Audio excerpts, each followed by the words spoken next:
नमस्कार मेंबर्स आपका भी क्लेम अंडर प्रोसेस है कुछ इस तरीके से। मेंबर्स जान लीजिए कि किस स्टेप में क्लियर होता है और कैसे फिक्स आउट कर सकते हैं। नॉर्मली सबको पता है पीएफ ऑफिस में कांटेक्ट करके वो आपको ये फिक्स आउट करवाना होता है।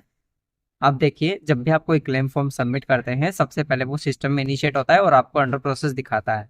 कुछ इस तरीके से पीएफ ऑफिस के सिस्टम में इनिशिएशन का दिखाता है आपको।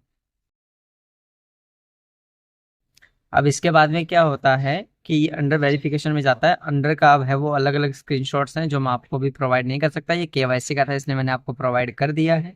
इसकी अनुमति है, बाकी डॉक्यूमेंट्स की अनुमति नहीं है आपको दिखाने का।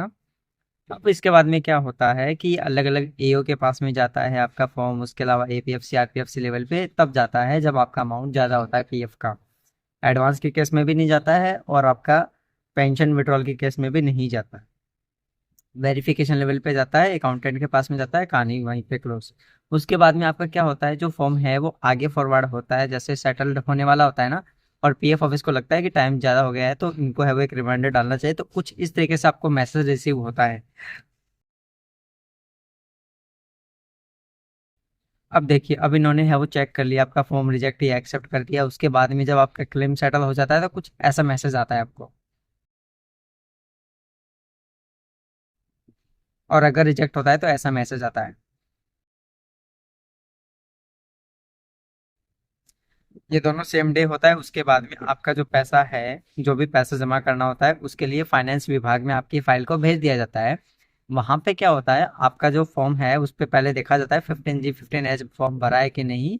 अगर भरा होता है तो अगर आपका अभी जो है वो 8 लाख का टैक्स स्लैब है उसके अंदर अंदर है अभी मार्च तक, तब तो आपका ये 8 लाख के ऊपर है तो आपका पैन कार्ड दिया होगा तो 10% टीडीएस करता है, नहीं तो 30% करता है। और अगर आपने नहीं दिया है तो आपका पहले ही टीडीएस काट लिया जाएगा। फिर जो रिमेनिंग अकाउंट है अमाउंट है वो आपके बैंक अकाउंट में क्रेडिट होता है। उसके बाद में आपको ऐसा मैसेज आता है।